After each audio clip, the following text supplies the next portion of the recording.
Hey, what's up, y'all? I'm sitting here with my man, Shane. Shane, I struggle with saying your last name. Can you say it for me? Yeah, it's Lacanaria. Lacanaria. I just call him Lack. I didn't want to say my man Shane Lack because that would have been terrible for our promotion. But Shane, it's great to have you here, man. Like, I just want everybody to know about my man Shane. Shane has taken me under his wing. I became the freshman OC.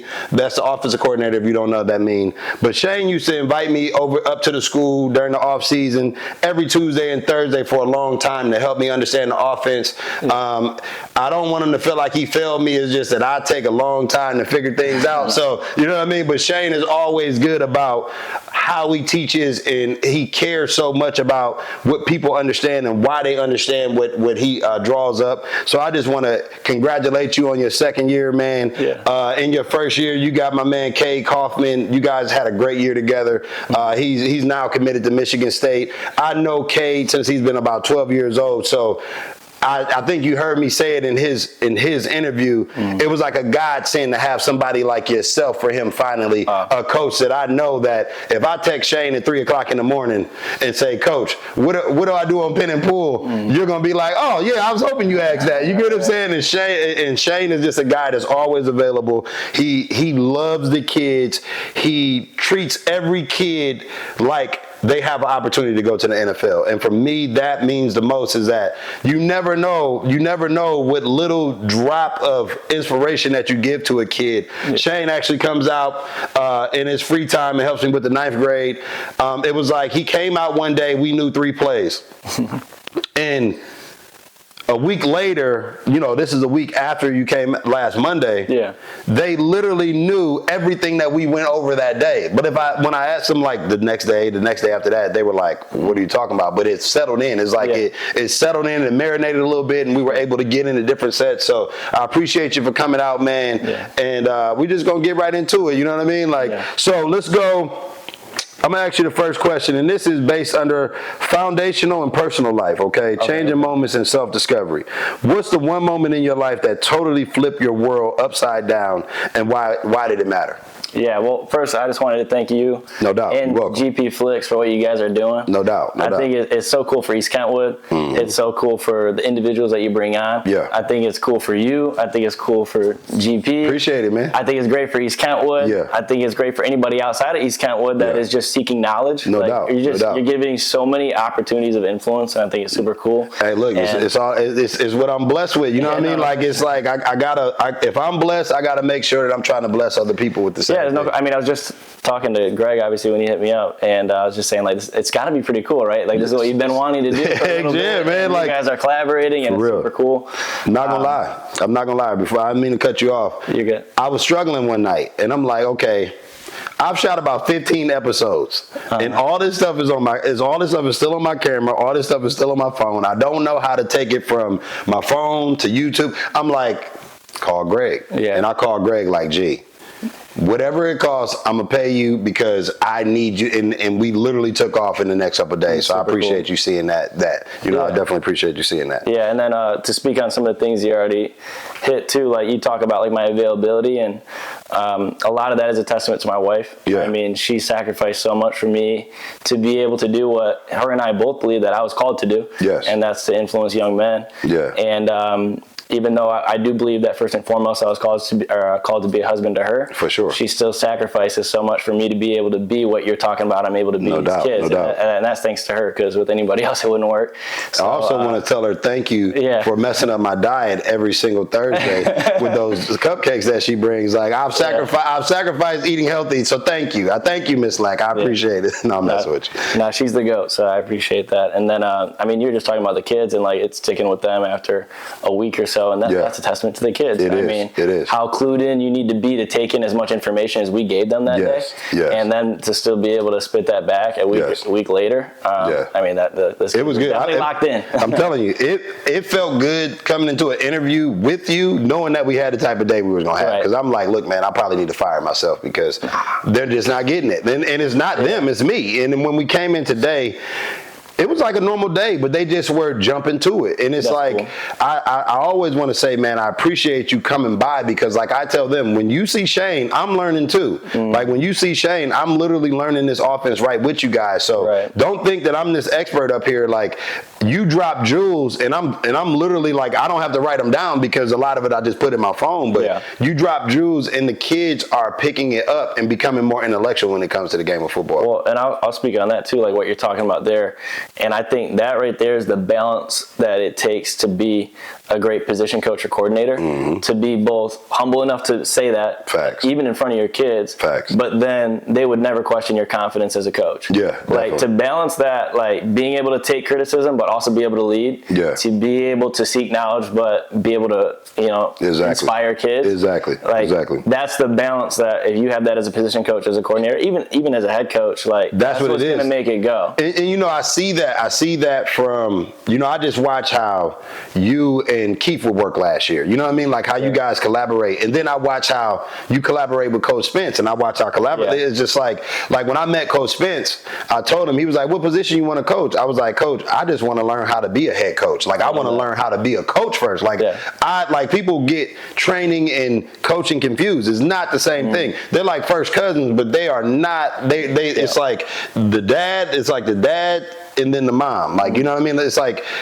and I say that like you have your dad is the, like, let's just say the Fortson, and now my sister was born a Fortson, but she's going to marry off and become something else, and that's what being a trainer and being a coach is. It's like, yeah, we first cousins, but I got a completely last name, and I got it's completely different. So when I watch people take it, you know, they take it for granted. Oh, I know how to train, and then it's like, no, you really have to humble yourself and understand what's going on. Like, yeah, I understand how we used to run it, but in this offense, I have to learn it how coach. The minute that I told myself, all right, stop trying to relate it to what you already know and just look at it, it clicked. It was like the relationship. It was just like, oh, that's the same thing. It's just called something completely different. It's like it's like the evolution of strong right or weak right, or, you know what I mean, twins left, twins right. Like it's the evolution of that.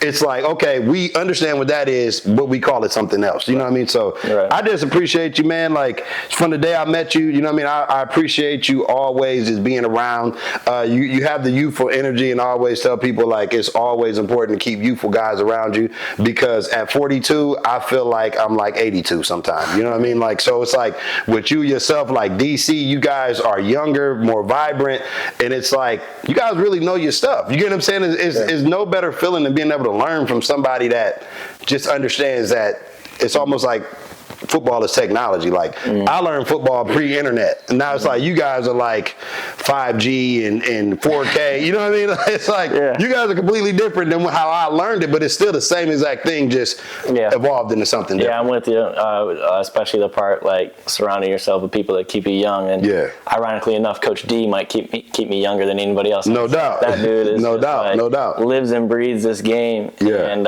is so passionate about it. Every time he walks through those doors, you can tell he's on. You know what I mean? Like that's contagious, man. That's contagious. You know, it's like I was depressed after football season. Like, you know, it's like, you know, it's the initial we lost. Then it's like, man, I don't get to go to practice. Like I don't get to be this ferocious fire-breathing dragon and then laugh. Like I don't get to be Dr. Jekyll and Mr. Hyde. Like it's like when we're out on the football field, we could be a crazed dog and a dog that's winning dog shows and within a split second of each other, and you don't get the release like that. So it was like when football season was over, I remember us sitting in the locker room just like, we got to wait till next year. Like, we got to wait until the winter. Like, you know what I mean? So it's like, I'm just glad that football season is back around.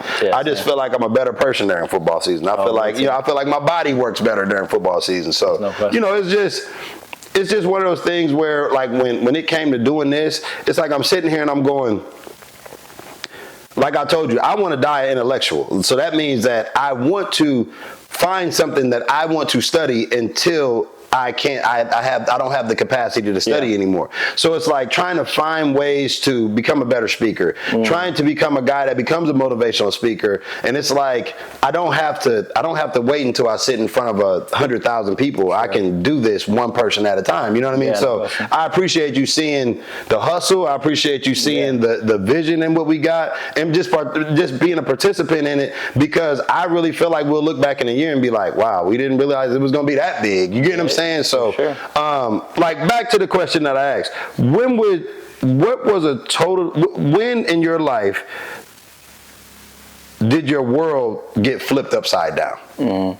And why did it matter so much? Yeah, I would have to say that was probably when I was in college. You know, I had a couple of different options, and they're a lot different coming out of high school. You know, I had success playing quarterback, but a lot of that was team success. Like, we were the best team, I felt like. And what high school did you go to? I went to Brother Rice High School. Okay, shout out to my teammates that went to Brother Rice. Trust me, we've heard a whole lot about Brother Rice. Like, and you guys tend to carry y'all jerseys in y'all back pocket for some reason. It's like a dude from Brother Rice will put his jersey on in the middle of church. He'll go to the bathroom, come back with his jersey on, like it's like Superman. Like, y'all boys don't play at Brother Rice. Yeah, and when I was there too, I mean, it felt like it was the peak of the high school, and it was already a very decorated place. And shout out to the school now. I make a joke all the time at East Kentwood that it's Brother Rice is the second best high school in the state. But shout out to their entire staff, no doubt, people that they have going there now. You know, that they're young, and hopefully will be really good in the near future. But I had success there as a player. We won 2 state championships when I was a quarterback. But I was 5'9", and I felt like I could throw the ball, and I would test fine and like some of that stuff. But being primarily a pocket passer, there's not a lot of people that are in the college game recruiting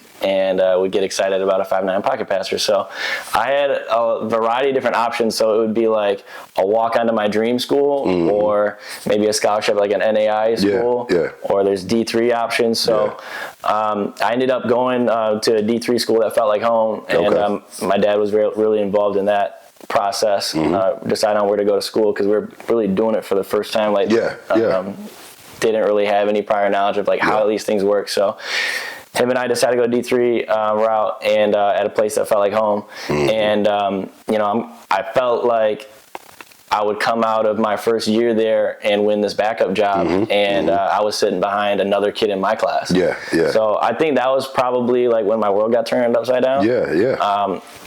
I had pretty seriously considered like even transferring at one point, and that's when it was a lot less popular than it is now. So it really felt like a betrayal even thinking it like that. Yes, you are 100% correct. You're 100% correct. It was a challenging time for sure, but I did stick it out, and I mean, I have friends from that time that.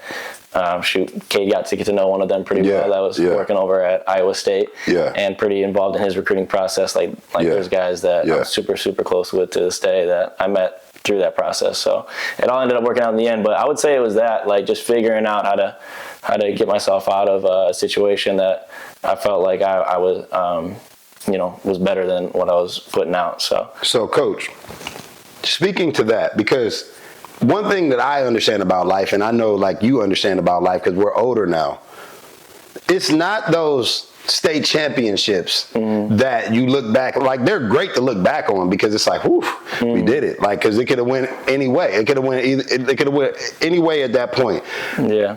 But it's those moments of, I call them turmoil. Yeah. Can you speak to the decision you made to stick it out? Like, what was that like? Because that's not something that you just literally just said, you know what, today I figured I'm gonna stick it out. It started like as a whisper. I know it had to start as a whisper. Then it was just like, you get 10 reps, you go 9 for 10 with a drop. They get 10 reps, they might go 7 for 10 with 2 picks and 1 touchdown. And it's like, all they can remember is that touchdown. What can you speak to when we're talking to the youth, we're talking to those players? What was that thought process that made you choose what I know you probably would feel was the right decision for yourself? Like, what was that thought process, and how did you like agree on that and go, that's what I'm going with? Yeah, I think just for me, I wanted to finish something that I started. Yeah. And that was really important to me. Like, it was a decision that I made, and I didn't want to like jump ship or like restart or anything. Like, I committed to a place, and I wanted to stay there and stick it out no matter what that looked like. You know, long story short, I ended up changing positions and things like that in order to best see the field, but it all worked out. Yeah. And I think when you're in, you know, maybe it's a position battle, kind of like how I was. Yeah. Really, the biggest thing to focus on is just yourself. Yes. I would say that. It's really, and Cade spoke to the sophomore quarterback on this really well too, because he had gone through a lot of that. And it's a slippery slope when you start comparing too much. Yeah. At the end of the day, you can't control what the other guy does. You can't control what the coaches decide. Exactly. All you can control is what you're putting out, what kind of energy you're putting out, and what kind of production you're putting out. Exactly. So just, you know, and I would say that's one of, if not the best lesson that football taught me, and that's control what you can control. Yeah. And really there's two parts to that. It's the things you can control, obsess about those. Yeah. Control those to the best ability. Yeah. But then it's the swallow the fact that you can't control. Yeah, and just and let it go. Like, and let it go. That's really tough. You know? So what I learned, because it was funny, I've seen your tattoo, right? I seen your tattoo. Yeah. And I'm like, Coach, you're Polynesian? You're like, yeah. So speak to me on just that upbringing and that spiritual background that you have in your faith that made you let go of the things that you couldn't control. Yeah, there's a lot to that. I mean, my dad, he's always described him as the best man I know. Yeah. He's probably the most important figure in my life. He like, when I was growing up, like, I always called him like my buddy, like my best friend. Yeah. And I was really close with my younger brother Corey as well. Yeah. But like my dad, I always wanted to be like him. Like, everything about him, I tell the story, how like he would eat eggs in the morning, and he would eat them over medium. Yeah. Yeah. And like, oh, okay, I want over medium eggs. And I ate them. It was terrible. I hated them. But like, I would never say it out loud, and I just like mustered through it just because I wanted to be like my dad. Like, and there's more stories too. Shout out to Pops, man. Shout out to Pops, man. Shout out to Pops. He's really important to me, even to this day. You know, that's what's up. He lives in Hawaii. He was born and raised in Hawaii. He can bring up the culture. Like, that's where I get my Hawaiian heritage from. So there's a lot, I think, of that blood that kind of shines through like his life, and some of it would be like extremely welcoming, extremely seeing the best in people. Yes. I think he does that, and I think that's part of like that Hawaiian blood. But also being able to like kind of put your foot down and have like fire to you too. Yeah. And I think that, like, that's really reflective of like the Hawaiian culture, like, you know, just being like a warrior, but being like meek is kind of how like the Bible would put it. Like, there's strength sometimes in silence, and strength is sometimes just letting it go. Yeah, for sure. I think I learned a lot of that from my dad. And it's crazy because I learned during the Byron Center week that you're a Polynesian. Like, I keep seeing this tattoo, and you know, you can see something, you're not really paying attention. And then we lose the Byron Center, and I'm like, I come over to the offensive meeting with Coach Reed, Keith Reed. Shout out Keith. Shout out Keith. And I come in, and it's like it's wrapping up. The meeting is wrapping up, and I'm like, the way you addressed the team, it was like you said, it was stern. Yeah. It was powerful, but it was like, I love y'all. Like, we gonna get through. Like, you know, it was, and then what you don't see a lot, but I see it a lot on our team, like with our coaching staff.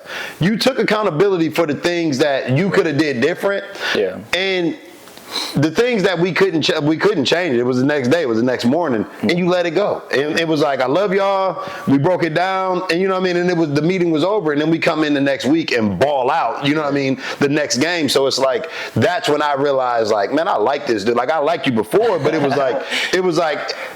You really don't know somebody until you see them in a position where it's like, I wonder what he's going to do now. You get what I'm saying? Like, yeah, I mean, now that you bring up the Byron Center week, man, like, halftime at that game was like, you want to talk about being turned upside down? Maybe that's what I should have brought up. I mean, that was a very humbling experience. You know, there's a lot of lessons to be learned there, but you talk about like accountability and leadership, and I try to talk about leadership in the most like defined and like precise way I can to the kids, because I do think it's a term that's like thrown around and like you're always asking kids of it, but like it's not really usually defined very well. Like I was told when I was growing up, like the leader's the first one and the last one out, and then I'm like kind of reflecting back on it, like I mean sure, but like you're not really like that's more of a reflection of work ethic or buy-in than it is of leadership. So like for sure. The way that we talk about leadership is having an eye for others and for like the team, and then addressing those needs. Yeah. So if the team needs somebody to make a play, it might be the playmaker. Like that's leading your team. That's your role. Yeah.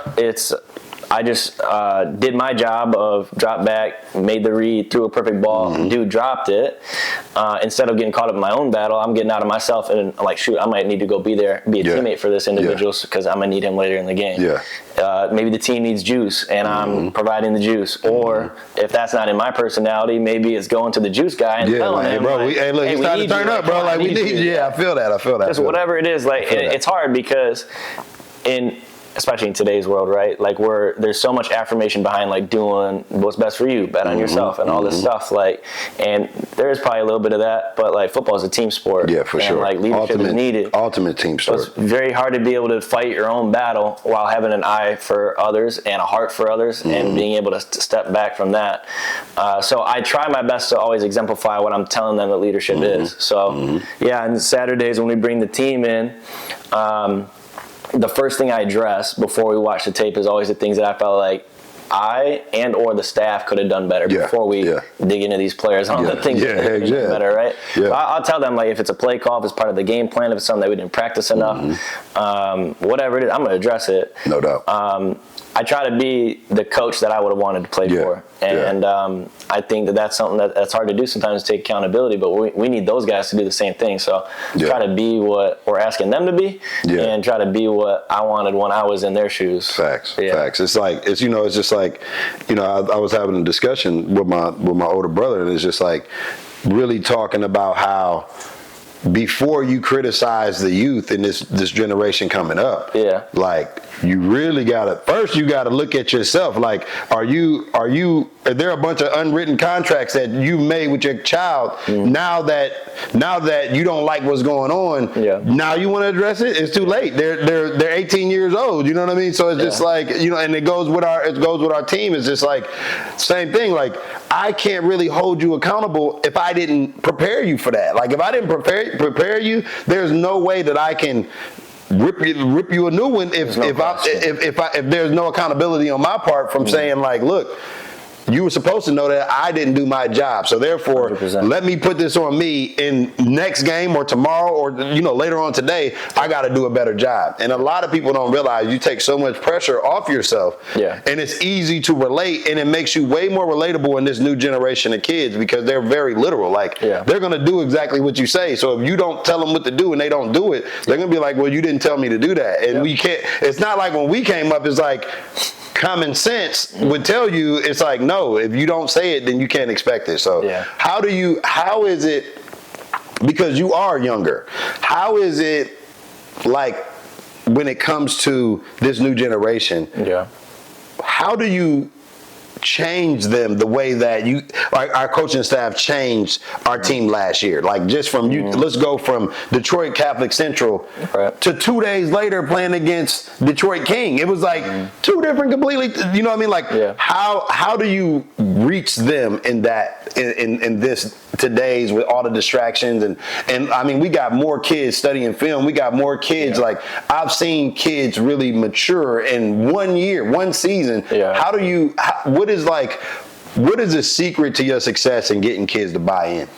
I think establishing trust is like a big one. We're kind of just talking about it, like being able to take accountability. I think that's one really good way to build trust. And then with them, it's like, don't ask anything of them that you're not willing to do yourself. Facts. It wouldn't be right for me to go ask them to respect women and then they see me and the way that I treat them. Exactly. Try to be the things that you're preaching to them to the best of your ability. I think that's important. I think relating to them too. I like to laugh. I do always make the point that like football is supposed to be fun. but winning is more fun than fun is fun. Yeah. I think Coach had that one. Listen, winning is more fun than fun is fun. Like, and I 100% believe that. I really do. Like, that's the fun thing. Like, I really agree with that. I've seen some of our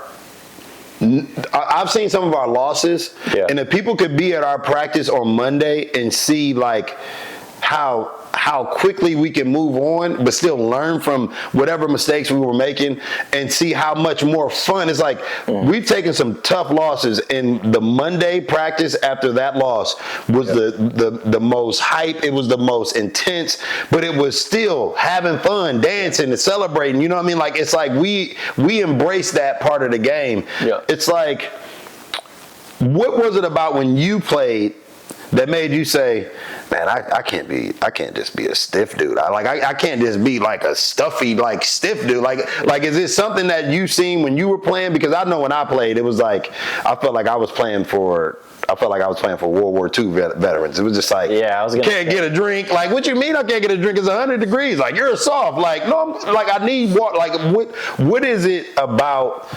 What is it about how you came up playing that you've created a culture that is very similar to how we came up? But it just seems like it's more expressive. Like, you give more space for kids to express themselves. Yeah, the way that we talk about it is like there's like a floor, or there's like a standard of like this amount of work's got to be put in. Behavior under this line is not acceptable. Yeah. But if we're meeting that line, like, let's enjoy ourselves. Let's have fun doing that.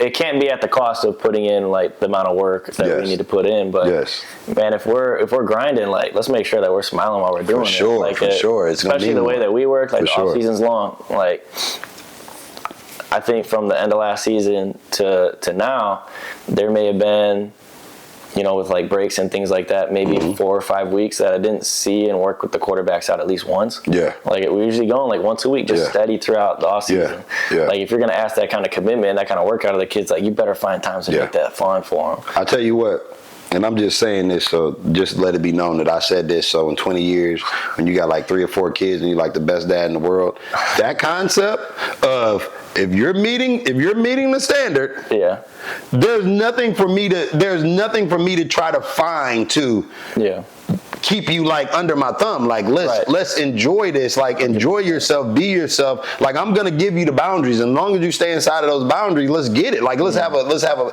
and that, my friend, is how you become a great parent. Like, that's how I feel like I parent. And it's like setting those boundaries, and I can see it. Like, I'm just annoyed all the time. That's just how when I come onto the football field, I just feel like my job is to be annoyed. I'm really not like that in real life, but it's like I'm gonna be annoyed, but it's like you guys do a great job of just keeping them in the pocket. You know what I mean? They keep them in the pocket. And so I got one last question for you. Yeah. What's a dream you're still chasing and something that keeps you awake at night? I mean, the first thing that came to mind is just like that my wife and I, we want to have kids here. Yeah, no doubt. Like, no doubt. That's like the chapter that we're hoping that God says yes to, and that we get to open soon here. No doubt. That's really it. I'm going to be honest with you. Right now, you got a bunch of stubborn. You got about like 455 kids in your program right now, so you're getting a taste of all. You're getting a taste of all the kids, so you could be like, all right, yep, I know what to do with. It's just like that will come, man. Like, God is gonna bless you guys. You're gonna be blessed, man, because you came to a school where people just. It's not that they wrote Kentwood off, but I don't think people understand the type of kids that we have. Like I had a bunch of people telling me how Kentwood kids were. Yeah. And then I get here and I'm like, I'm glad I don't just listen to what anybody tells me. We have a great group of kids, and when the leadership like yourself, when the leadership like Alex, Coach Spence, when we have that type of leadership, the kids are naturally going to follow that. And I think you're starting to see it just in the way that they are uniformed, the way that they fell right in line with the rules. And it's not, I don't even look at them as rules. It's just like, this is what we need to do to be a great team, and I feel them. They're not resisting it. It's like they're able to step up and be themselves and police themselves. I feel like they're getting better at policing themselves. And man, I just want to congratulate you on. It's not so much. I don't care about the on the field stuff. It's what you're doing for these kids. When I look at a kid like Tyron, when I look at a kid like Makai, what you're doing for these kids. And then also doing for Cade and giving him like a big brother, fatherly type coach that he can trust and count on.